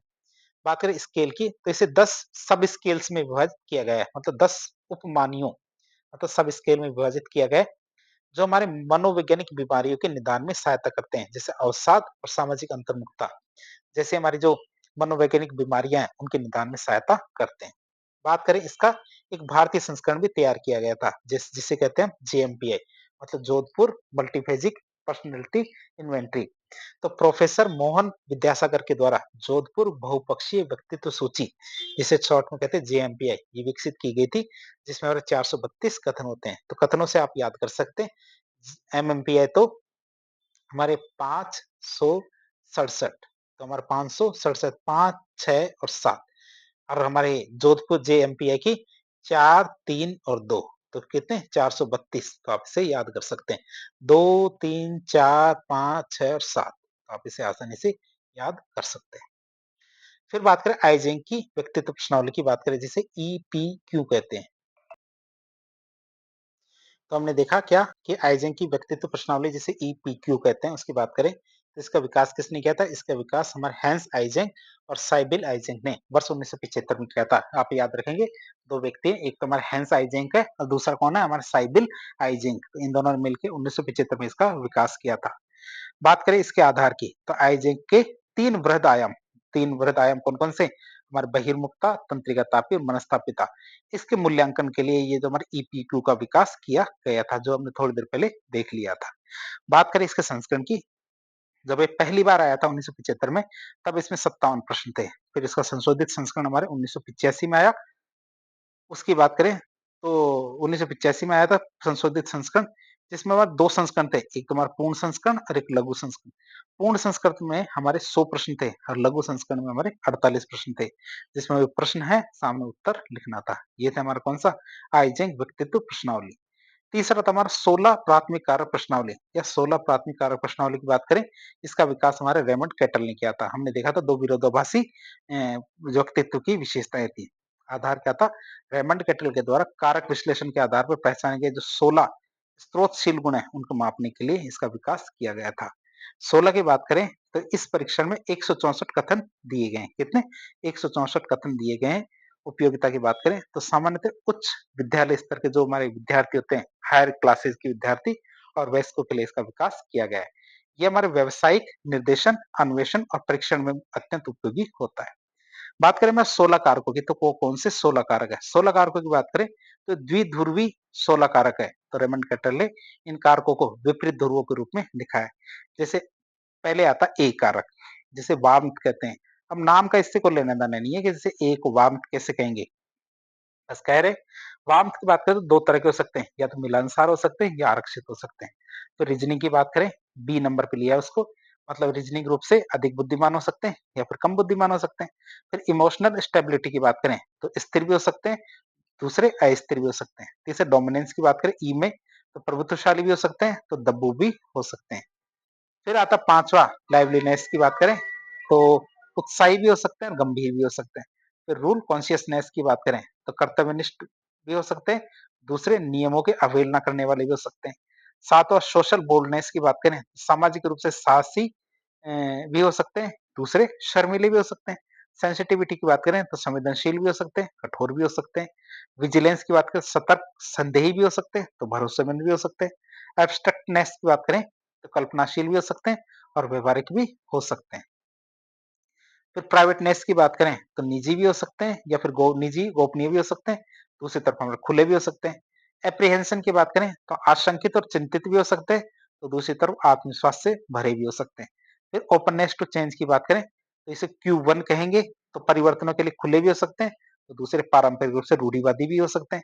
सेल्फ रिलायंस की बात करें तो आत्मविश्वास निर्भर भी हो सकते हैं, तो दूसरी तरफ आश्रित भी हो सकते हैं। अब 15वां आता परफेक्शनिज्म की बात करें तो पूर्णतावादी भी हो सकते हैं, तो दूसरी तरफ लापरवाह हो सकते हैं। 16 हमारा टेंशन भी हो सकता है, मतलब तनावग्रस्त और अधिक गंभीर हो सकते हैं, तो दूसरी तरफ शांत और आरामदायी हो सकते हैं। तो इस तरह हमने देखे 16 कारक देखे जो रविंद्र केटल ने बताए थे। खास बात ये दोनों विपरीत ध्रुव है, मतलब मिलनसार आरक्षित, तो दोनों गुणों के बारे में इसके अंदर देखा गया है। और टोटल इसके अंदर क्या 164 कथन है। अब हम देखेंगे आत्म प्रतिवेदन मापन की कमियों के बारे में देखें तो पहली चीज सामाजिक वांछनीयता। कई बार व्यक्ति क्या उत्तर इस आधार पर देते हैं जो समाज में वांछनीय स्वीकार्य है, जैसे मुझे आम पसंद है। बहुत सारे ऐसे होते हैं जैसे कि हमें लड़कियों को आगे पढ़ाना चाहिए, बाद में पता चलता है उसके घर में तो लड़कियों को पढ़ाया नहीं जाता। क्यों? क्योंकि वो उत्तर वैसा देना चाहता है जो समाज के अंदर स्वीकार्य हो या वांछनीय हो, वो वैसा नहीं देता जैसा वो है। न कि उसकी वास्तविक भावनाओं के बारे में वो बताता है। इससे क्या परिणामों की जो प्रामाणिकता है वो प्रभावित होती है। अनुमनन की बात करें तो प्रश्नों की विषय वस्तु से निरपेक्ष होकर सहमत होना, यानी सभी प्रश्नों का उत्तर हाँ, हाँ, हाँ, हाँ में देना। जैसे आप ईमानदार है, हाँ, मैं ईमानदार हूँ, जबकि वो ईमानदार है या नहीं, तो नॉर्मली सभी चीज़ों को बेहतर या अच्छा-अच्छा देने की कोशिश करते हैं। यह एक प्रतिक्रिया पूर्वाग्रह है, जो हमारे परिणामों को विकृत करती है। क्योंकि कोई भी बेईमान व्यक्ति भी ये नहीं चाहता कि उसे बेईमान कहे। दूसरा तो कह दे, वो खुद तो नहीं कहेगा कम से कम, बेईमान खुद को। दूसरी तकनीक आते हैं प्रोजेक्टिव टेक्निक की बात करें, जिसे प्रक्षेपी तकनीक कहते हैं। तो मनोवैज्ञानिक मापते हैं, मानते हैं। मनोवैज्ञानिक क्या करते हैं? ऐसा मानते हैं कि मानव व्यवहार का एक बड़ा भाग अचेतन जो अभिप्रेरणाएँ होती हैं, उनके द्वारा नियंत्रित होता है। कि मानव व्यवहार का एक बहुत बड़ा भाग क्या है? अचेतन अभिप्रेरणाओं के द्वारा नियंत्रित होता है। क्योंकि प्रत्यक्ष विद्या जो हमने हमारा एमएमपीआई देखी, 16 एफपी देखी, ये क्या करती है? अचेतन पक्ष को उद्घाटित नहीं कर पाती। इसलिए अचेतन भावनाओं के मूल्यांकन के लिए प्रक्षेपी तकनीक का विकास किया गया है। और ये तकनीकें क्या करती है? अप्रत्यक्ष मूल्यांकन करती है। ये तकनीकें क्या करती है? अप्रत्यक्ष रूप से मूल्यांकन करती है। और माना जाता है कि इनमें क्या विश्वसनीयता ज्यादा होती है। क्यों? क्योंकि व्यक्ति क्या जानबूझकर अपने उत्तर को बदल ही नहीं सकता। क्यों? क्योंकि उत्तर हमने कहां से ले रहे हैं? अब उसके अवचेतन मन से। पहली तकनीक आती है मेरे रोरशॉक स्याही धब्बा तकनीक, जिसे रोरशॉक इंक बोल्ट परीक्षण भी कहते हैं। विकास की बात करें, किसने विकास किया? स्विस मनोचिकित्सक थे हमारे हरमन रोरशॉक। उन्होंने 1921 में इसका विकास किया था। किया क्या इसके अंदर? इसमें क्या है? 10 उन्होंने कार्ड लिए। कितने? 10 कार्ड लिए, जिसपे क्या शाही के धब्बे वाले 10 कार्ड थे। आप इसे याद रखेंगे, शाही के धब्बे वाले 10 कार्ड थे, जिसमें 5 तुम्हारे काले और सफेद थे, 2 लाल थे और 3 रंगीन थे। आप इसे याद रखेंगे, 5 तो काले सफेद थे, 2 लाल थे और 3 रंगीन कार्ड थे। बात किया करें कि उसमें किया क्या उन्होंने? उन्होंने कहा कि ये कार्ड देखो और आपके मन में कैसी भावनाएं आ रही है, आपके कैसे विचार आ रहे हैं, आप उन्हें बताओ। तो प्रक्रिया की बात करें तो व्यक्ति को कार्डों पे दी गई जो अस्पष्ट आकृति है, मतलब उन कार्डों को दिखाया और बोले कि इस कार्ड को देख के बताओ कि आपको देख के क्या लगता है, और अनुक्रिया को दो, मतलब उसमें आपको क्या दिख रहा है ये पूछा जाता है। व्यक्ति क्या करता है? अपने अचेतन विचार और भावनाएं इस अस्पष्ट आकृति पर प्रक्षेपित करता है, मतलब बताने की कोशिश करता है। उससे वो व्यक्ति जो मनोचिकित्सक है वो पता लगा लेता है कि इसका व्यवहार कैसा है। ठीक है? तो 2 चीज़ें इसके अंदर पूछी जाती है। एक तो क्या होता है? निष्पादन होता है, परफॉर्मेंस, मतलब कार्ड में क्या दिख रहा है। पहले ये जैसे हमारे रोशार के 10 कार्ड है, जैसे एक तो ब्लैक एंड व्हाइट ये है, एक ये है, एक ये है, एक ये है, एक ये है। तो ये 5 तो हमारे ब्लैक एंड व्हाइट हो गए, 2 रेड है, एक ये है, एक ये रेड है, अब 2 रंगीन है। तो आप इसे देख सकते हैं। ये हमारे 3 रंगीन है, ये 3 रंगीन है, 2 रेड है। तो इस तरह हमारे रोशार के जो हमारे 10 कार्ड है, तो 10 कार्डों को दिखाते हैं, जैसे कोई सा भी कार्ड दिखा दिया। जैसे किसी भी व्यक्ति को कहा कि जैसे कि ये एक चित्र, ये कार्ड दे दिया, आप बताओ इसको देख के आपको क्या लगता है? तो ऐसे लगेगा जैसे जैसे ये वाला है, ये कोई दानव जैसा लग रहा है, ये चमगादड़ जैसा लग रहा है, तो कोई कुछ भी कह सकता है, ये हमारे पानी के जहाज जैसा लग रहा है। कोई कुछ भी कह सकता है कि कार्ड में आपको कैसा दिख रहा है, ये क्या दिख रहा है। फिर इंक्वायरी की बात करें कि जब वो जवाब बताएगा कि मुझे ऐसा दिख रहा है, जैसे कोई कहे कि ये वाला चित्र क्या है, हमें कैसा लग रहा है? चमगादड़ जैसा। तो पूछेंगे कि आपको ऐसा क्यों लगा? क्यों? क्योंकि ये विशिष्ट अंकुरी कहाँ, कैसे और किस आधार पे आपने की? इस चित्र में आपने ऐसा क्या देखा कि आपके मन में क्या है? चमगादड़ जैसे विचार आए। तो इस आधार पर व्यक्ति के व्यक्तित्व का परीक्षण करने का प्रयास किया जाता है। फिर आता है हमारा टीएटी। टीएटी की बात करें, कथानक संप्रत्यक्षण आत्मबोध परीक्षण की बात करें। इस परीक्षण का विकास किसने किया? इस परीक्षण का विकास हमारे 1930 में क्रिस्टियाना मॉर्गन और हेनरी मर्रे ने किया था। क्या? 1930 में क्रिस्टियाना मॉर्गन और हेनरी मर्रे ने हमारा टीएटी मतलब कथानक संप्रत्यक्षण आत्मबोध परीक्षण का विकास किया था। अब इसमें क्या होता है? इसमें हमारे 31 कार्ड होते हैं, मतलब 30 पे तो चित्र बने होते हैं, एक कार्ड खाली होता है। तो 31 टोटल कार्ड होते हैं, जिन पर मानव जीवन की सामान्य जो घटनाएं होती हैं, उन घटनाओं से संबंधित कुछ अस्पष्ट रूप से चित्र बने होते हैं। साफ-साफ तो नहीं होते, लेकिन कुछ अस्पष्ट चित्र बने होते हैं। प्रक्रिया की बात करें तो प्रत्येक कार्ड दिखाने के बाद व्यक्ति को एक छोटी सी कहानी लिखने को कहा जाता है। कि 31 कार्ड में से 30 कार्ड दे दिए, एक-एक करके कार्ड दिया और कहा कि इस कार्ड को देख के सोचो कि आपके मन में एक कहानी बनानी है। तो उसको कहानी लिखने के लिए कहा जाता है, जिसमें पहले की घटनाएं, वर्तमान स्थिति और कहानी का परिणाम तीनों चीजें शामिल होना चाहिए। कि हमने ये ऐसी कहानी क्यों सोची, अब क्या है, कैसी कहानी है और कहानी से हमें क्या सीखने को मिला। तो साफ-साफ बताया कि ऐसी चीजें जरूर बतानी है। फिर हेनरी मर्रे ने क्या किया, जो हमारे जो कहानी देखी और कहानी देख के क्या बहुत सारा विश्लेषण किया। बात करें क्या, तो मर्रे के अनुसार विश्लेषण के प्रसंग की बात करें, तो सबसे पहले जो कहानी होता है, तो कहानी में एक हीरो होता है जिसे नायक कहते हैं, जिसके साथ व्यक्ति का आत्मीकरण स्थापित करता है। जैसे कई मूवियाँ होती है जैसे नेगेटिव रोल वाली, जैसे डॉन पिक्चर है। डॉन मूवी में क्या होता है, जो विलन होता है हमारे अमिताभ बच्चन या फिर शाहरुख खान, हमारे क्या होता है, विलन होता है। तो हीरो कोई व्यक्ति किसी को भी हीरो मान सकता है, नेगेटिव कैरेक्टर को भी हीरो मान सकता है, तो पॉजिटिव कैरेक्टर को भी हीरो मान सकता है। क्यों? क्योंकि व्यक्ति का जैसा व्यक्तित्व होता है, वह उसको हीरो मानता है, मतलब उसके साथ आत्मीकरण स्थापित करने का प्रयास करता है। और जो व्यक्ति के शील गुणों, महत्वपूर्ण आवश्यकताओं को दिखाता है। फिर नीड्स की बात करें, आवश्यकता की, कहानी में नायक की प्रमुख आवश्यकताएं क्या है, मतलब कहानी किस ओर लेके जा रही है। हीरो कोई उपलब्धि प्राप्त करना चाहता है, किसी से संबंध बनाना चाहता है, या प्रभुत्व बनाना चाहता है, तो क्या प्राप्त करना चाहता है, या मुख्य आवश्यकता क्या है। मर्रे के अनुसार टीएटी के द्वारा 28 मानव आवश्यकताओं का मापन किया गया। कितना? 28 चीजें हैं जो एक व्यक्ति चाहता है जीवन के अंदर। कितनी? 28 चीजों की मानव आवश्यकताओं का गणन उन्होंने किया। किसने? हेनरी मर्रे ने। फिर दबाव की बात करें, जिसे प्रेस कहते हैं, तो वातावरण संबंधी बल, जिसने क्या किया, नायक की आवश्यकताओं या तो पूरी नहीं होती या फिर वंचित रह जाती है। तो इसमें कहानी में एक चीज होती है कि कहानी तभी बनेगी जब हीरो को सब चीज आसानी से मिल जाए। तो कहानी कैसी, उसे क्या चीजें आसानी से नहीं मिलनी चाहिए। तो दबाव की बात करें तो वो कौन सी परिस्थितियां थी जिनके कारण वो क्या है, जो मानव आवश्यकताएं थी उसकी, वो उसकी या तो पूरी नहीं होती या फिर वंचित रह जाती है। जैसे आक्रामकता, शारीरिक खतरा, तो ऐसे करके बहुत सारी चीजें होती हैं जिनकी वजह से उनकी जो आवश्यकताएं थी हीरो की, वो पूरी नहीं होती। फिर विशेष क्षेत्र की बात करें, जिसे थीमा कहते हैं, मतलब नायक की आवश्यकता और दबाव की अंतक्रिया से उत्पन्न जो घटना होती है, उसे थीमा कहते हैं। आप इसे याद रखें, परीक्षा में आ चुका कि थीमा किसे कहते हैं। तो नायक की जो आवश्यकता और दबाव की जो अंतक्रिया है, उससे उत्पन्न जो घटना होती है, वही थीमा या विशेष क्षेत्र कहलाती है। परिणाम या आउटकम की बात करें, तो कहानी का निष्कर्ष निश्चित हो सकता है या फिर अनिश्चित हो सकता है, जो व्यक्ति में परिपक्वता दिखाता है। यदि परिपक्व व्यक्तित्व वाला व्यक्ति है, तो वह क्या है, कहानी को पूरी करेगा, और यदि अपरिपक्व वाला है, तो कहानी को अधूरी भी छोड़ सकता है। इसके भारतीय रूपांतरण की बात करें, तो उमा चौधरी ने भारतीय कथानक प्रत्यक्षण संप्रत्यक्षण परीक्षण तैयार किया था। किसने? उमा चौधरी ने। तीसरी तकनीक आती है हमारी कौन सी? अर्ध अन्य प्रक्षेपी तकनीक, जिसे अर्ध प्रक्षेपी तकनीक भी कहते हैं। तो ये विधियां क्या होती है, व्यक्ति के अचेतन विचार, भावनाएं और दमित इच्छाओं को अप्रत्यक्ष रूप से जानने में सहायता करती है, जहां व्यक्ति क्या जानबूझकर अपने उत्तर को विकृत नहीं कर पाता। हमारी कौन सी होती है? अर्ध प्रक्षेपी तकनीक होती है। तो इसमें क्या होता है, अचेतन विचार, भावनाएं और दमित इच्छाओं को अप्रत्यक्ष रूप से जानने में सहायता होती है, जहां क्या व्यक्ति जानबूझ के अपने जो उत्तर होते हैं उनको नहीं कर पाता बदल नहीं पाता। तीसरा विधि आती है हमारे परीक्षण की, वो आता है वाक्य समापन परीक्षण। क्या? वाक्य समापन परीक्षण की बात करें, तो जैसे एससीटीबी कहते हैं, प्रकृति की बात करें, ये कैसी होती है? अर्ध प्रक्षेपी तकनीक, मतलब आधी बातें हम बताएंगे, उसको आप पूरा करेंगे।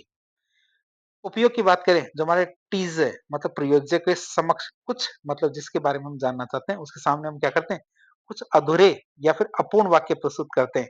जैसे उसे कहते हैं कि मुझे गर्व है कि, आप बताओ इसके आगे क्या है, मतलब कि आपको किस बात पे गर्व है। या फिर आपसे कहा जाए कि आपको बताना कि मेरे पिता कैसे हैं, तो मेरे पिता छोड़ देंगे खाली जगह और भरने के लिए कहेंगे। तो इसे हम क्या कहेंगे, अर्ध प्रक्षेपी तकनीक कहेंगे, मतलब वाक्य समापन परीक्षण की अर्ध प्रक्षेपी तकनीक, मतलब आधा हमने बता दिया, आधा आप बताएंगे। तो व्यक्ति को तुरंत इन वाक्यों को पूरा करना होता है। व्यक्ति को क्या होता है, तुरंत इन वाक्यों को पूरा करना होता है। विश्लेषण की बात करें, तो प्रयोज्य के द्वारा क्या जोड़े गए शब्दों और विचारों के आधार पर उनके मूल्य, अभिवृत्तियां, संघर्ष और व्यक्तित्व की प्रमुख चिंताएं पता चल जाती है। फिर आता है हमारा रोजेनविंग का चित्रकुंठा परीक्षण। चित्रगत कुंठा परीक्षण की बात करें, किसका? रोजेनविंग का। उद्देश्य क्या है, ये जानने के लिए विकसित किया गया है कि, मतलब इसको किस लिए विकसित किया गया है कि लोग कुंठा, मतलब फ्रस्ट्रेशन उत्पन्न करने वाली स्थितियों में कैसी प्रतिक्रिया करते हैं और कैसे आक्रामक व्यवहार व अभिव्यक्त करते हैं, ये जानने के लिए। स्वरूप की बात करते हैं, इसमें क्या चॉइस व्यंग्य चित्र बने होते हैं। कितने? चॉइस 24 व्यंग्य चित्र बने होते हैं, जिनमें एक व्यक्ति दूसरे व्यक्ति के द्वारा कुंठित होता हुआ दिखाया गया है। मतलब एक परेशान करता है, दूसरा परेशान होता है। तो ऐसी स्थिति में आपको रखा जाता है और कहते हैं कि आप बताओ ऐसी स्थिति में आप होते तो कैसा व्यवहार करते। विश्लेषण की बात करें, जैसे प्रयोज्य से पूछा जाता है कि जो कुंठित व्यक्ति है इसकी मौखिक अनुक्रिया क्या होगी, मतलब हम चित्र के माध्यम से देखेंगे, क्योंकि चित्र कुंठा परीक्षण है, कि आप बताओ कि आप इस परिस्थिति में होते तो क्या करते? तो इन अनुक्रियाओं का विश्लेषण कुंठा अभिव्यक्ति की दिशा मतलब स्वयं की ओर, पर्यावरण की ओर या पलायन मतलब तीनों की बात करते हैं, इनके आधार पर किया जाता है। उदय पारिख ने भारतीय लोगों पर उपयोग के लिए इस परीक्षण को तैयार किया है। जैसे चित्रकुंठा परीक्षण की बात करें, जैसे ये एक चित्र है, ये वाला एक चित्र टोटल कितने 24 चित्र होते हैं। ये कहते हैं ये गाड़ी है, ये गाड़ी वाला है, ये कह रहा है कि मैं गाड़ी चला रहा हूँ, लेकिन मैंने खूब ब्रेक मारने की कोशिश की, लेकिन कीचड़ आपके ऊपर उछल गया। फिर आपसे कहेंगे कि आप बताओ अब ऐसी स्थिति में आप क्या कहोगे? कि भैया वो सामने वाला कह रहा है मैंने खूब कोशिश की थी गाड़ी रोकने की, लेकिन फिर भी कीचड़ आपके ऊपर उछल गया। आप कहोगे कि भैया बहुत अच्छी बात है हमारे ऊपर, क्यों? क्योंकि हम नया-नया निरमा साबुन लेके आए हैं, वो भी टेस्ट हो जाएगा। तो वो भी बात होती है कि व्यक्ति को चेक किया जाता है कि सामने वाला ऐसी परिस्थिति में कैसा क्या व्यवहार करेगा, कैसी बात कहेगा। जैसे ये एक मेड होती है, कि जैसे कि ये एक नौकरानी है, नौकरानी को कहती है ये वाली महिला कि भैया ये एक जो फूलदान था, ये कहते हैं कि मेरी मम्मी का बहुत ही फेवरेट फूलदान था, ये तुमने तोड़ दिया। अब ये कि क्या कहेगी पता नहीं। तो ऐसी चीजें होती है इसके अंदर चित्रगत कुंठा परीक्षण में। इसमें ऐसे चित्र दिखाए जाते हैं और सामने वाले से कहा जाता है कि भैया ऐसी परिस्थिति में आप कैसा व्यवहार करेंगे। कि जैसे इसने ये कहा, यहाँ आपको अपनी बात कहनी है। ये कह रही है, इसको आपकी बात कहनी है। तो ऐसे करके बॉक्स दे दिए जाते हैं उससे, ताकि वह उन बॉक्सों को भर सके कि ऐसी परिस्थिति में आप क्या कहेंगे। फिर आता है व्यक्तिगत चित्रण विधि, ड्रॉ ए पर्सन विधि की बात करें तो ये कैसी होती है? प्रक्षेपी तकनीक होती है। इसमें साफ-साफ कहा जाता है कि आप एक व्यक्ति का चित्र बनाइए। उपयोग की बात करें तो व्यक्ति को क्या है कागज पर किसी व्यक्ति का चित्रांकन करने और उस पात्र पर एक कहानी लिखने के बारे में कहा जाता है कि पहले आप एक व्यक्ति का चित्र बनाइए और उस चित्र के आधार पे एक कहानी तैयार कीजिए। विश्लेषण की बात करें तो चित्र के जो विभिन्न तत्व होते हैं, जैसे आनुपातिकता मतलब कि उस चित्र को कैसा बनाया है, मतलब व्यक्ति का आकार कैसा बनाया है, उसके अंगों का आकार कैसा बनाया है, अभिव्यक्ति कैसी है, इन सब का विश्लेषण किया जाता है। इसके अंदर क्या किया जाता है, चित्र के बहुत सारे तत्व होते हैं जैसे आनुपातिकता, अंगों का आकार, अभिव्यक्ति, इन सब का विश्लेषण किया जाता है। उदाहरण के लिए देखें तो चित्रण में उंगलियां बड़ी हो तो इसका अर्थ होता है कि आक्रामकता दिखाई जाती है। आनुपातिकता रूप से देखें तो ये पूरे शरीर में सिर बड़ा है, इसका मतलब है बौद्धिक या संज्ञानात्मक चिंताओं से संबंधित हो सकता है। तो इस तरह हमने देखा जो क्या जो व्यक्तांकन चित्रण विधि मतलब ड्रॉ पर्सन विधि के बारे में हमने देख लिया। अब आता व्यवहार परक विश्लेषण मापन विधि मतलब बिहेवियरल एनालिसिस की बात करें तो ये विधि क्या करती है, विभिन्न स्थितियों में व्यक्ति के प्रत्यक्ष व्यवहार का अध्ययन करके व्यक्तित्व के बारे में सार्थक सूचनाएं पता लगाती है। साफ साफ क्या उसका इंटरव्यू लिया जाता है। बात करें विधि की तो पहला आता है इसमें इंटरव्यू या साक्षात्कार। ये दो प्रकार के होते हैं, संरचित भी हो सकता है असंरचित भी हो सकता है। साक्षात्कार संरचित का मतलब अनेक प्रश्न पूछकर व्यक्ति की छवि या धारणा विकसित की जाती है, बहुत सारे प्रश्न पूछ के। संरचित की बात करें, ये तो असंरचित हो गया। संरचित की बात करें तो एक निश्चित या तय प्रक्रिया के तहत विशेष प्रश्न पूछे जाते हैं जो वस्तुनिष्ठ तुलना के लिए उपयोगी होते हैं। तो प्रेक्षण की बात करें ऑब्जर्वेशन की तो प्रशिक्षित प्रेक्षक द्वारा किसी व्यक्ति के व्यवहार या फिर हाव भाव या शारीरिक भाषा को देखकर उसके व्यक्तित्व का मूल्यांकन किया जाता है। ये हमारा प्रेक्षण मतलब ऑब्जर्वेशन की बात करते हैं। अगला आता है परिस्थिति जन परख परीक्षण की बात करें सिचुएशनल टेस्ट की तो व्यक्ति को विशेष परिस्थिति जैसे हमारे दबाव पर परिस्थिति में रख के कि जैसे हम ये देखना चाहते हैं कि उस परिस्थिति में वह कैसा व्यवहार करेगा तो उसको वैसी परिस्थिति में रख देते हैं और उसके व्यवहार का अध्ययन करते हैं ताकि पता लगाया जा सके कि वह अत्यधिक गुस्सेल है या धैर्यवान है। नाम निर्देशन की बात करें नॉमिनेशन की तो समकक्षी मूल्यांकन प्राप्त करने के लिए इसका उपयोग किया जाता है या समकक्षी मूल्यांकन प्राप्त करने के लिए इसका उपयोग करते हैं। इसका उपयोग क्या उन व्यक्तियों के मूल्यांकन में किया जाता है जिनके बीच क्या दीर्घकालिक अंतःक्रिया हो रही हो या जिनके बीच क्या दीर्घकालिक अंतःक्रिया हो रही हो और वे एक दूसरे से को अच्छी तरह से जानते हो। तो हमने चार प्रकार देखे इसके व्यवहार परक विश्लेषण मापन विधि के, साक्षात्कार, प्रेक्षण, स्थिति परक परीक्षण और नाम निर्देशन। अब हम देखेंगे मूल्यांकन के उपागम। उपागम की बात करें तो एक होता है हमारा नियमान्वेषी उपागम होता है, एक तो होता है हमारा क्या नियमान्वेषी उपागम और दूसरा होता है भावमूलक या व्यक्तिव्रत उपागम। तो दो तरह के उपागम है, परीक्षा में आया हुआ सवाल है इसलिए आपके सामने लिखे हैं अप्रोचेज ऑफ असेसमेंट। पहला होता है नियमान्वेषी उपागम की बात करें तो इसके अंदर एक शब्द आता है नोमो। नोमो की बात करें नोमोस की, नोमोस का अर्थ होता है प्रथा या नियम। ये क्या होता है एक समष्टि केंद्रित उपागम होता है। ये क्या होता है एक समष्टि केंद्रित उपागम होता है जो लोगों को व्यक्तिगत विशेषकों के आधार पर समूहों में वर्गीकृत करता है। क्या करता है? समूह में वर्गीकृत करता है और मात्रात्मक आंकड़ों पर केंद्रित करता है। और प्रकृति की बात करें तो ये सामान्यीकरण पर बल देते हैं। ये क्या करते हैं? सामान्यीकरण पर बल देते हैं, नियमान्वेषी उपागम। उदाहरण के लिए देखें तो आइजेंक का व्यक्तित्व प्रश्नावली है, जो 16 एफपीक्यू थी, वो सब इसके अंदर शामिल किए जाते हैं। दूसरा होता है हमारा कौन सा? भावमूलक या व्यक्तिवृत्त उपागम, जो इसके अंदर इडियोज शब्द आता है, इडियोज, जिसका अर्थ है स्वयं का या निजी का। तो यह क्या है? एक व्यष्टि आधारित उपागम है। दो तरह समष्टि और व्यष्टि। तो समूह के बजाय व्यक्ति पर केंद्रित है। ऊपर वाला जो था ना नोमोज, ये तो क्या होता है? समष्टि पे केंद्रित था, जबकि हमारा इडियोज क्या है? व्यक्ति पर केंद्रित है और प्रत्येक व्यक्ति में विशिष्टता मानता है, गुणात्मक आंकड़ों पर केंद्रित है। बात करें विशिष्टता पे ज्यादा बल देता है। जैसे हमारे को केस स्टडी होती है, संचित साक्षात्कार होता है। इस तरह आज के एक लेक्चर के जरिए हमने क्या किया? व्यक्तित्व के बारे में सब कुछ जानने का प्रयास किया, उसकी विशेषताएं, उसके प्रकार, उसको परीक्षण की विधियां, परीक्षण की तकनीक, सब कुछ जानने का प्रयास किया। इस प्रकार के इन्फॉर्मेटिव वीडियो देखने के लिए हमारे चैनल से जुड़े। वीडियो यदि पसंद आता है तो वीडियो को लाइक करें, चैनल को सब्सक्राइब करें, अपने दोस्तों के साथ शेयर करें। धन्यवाद।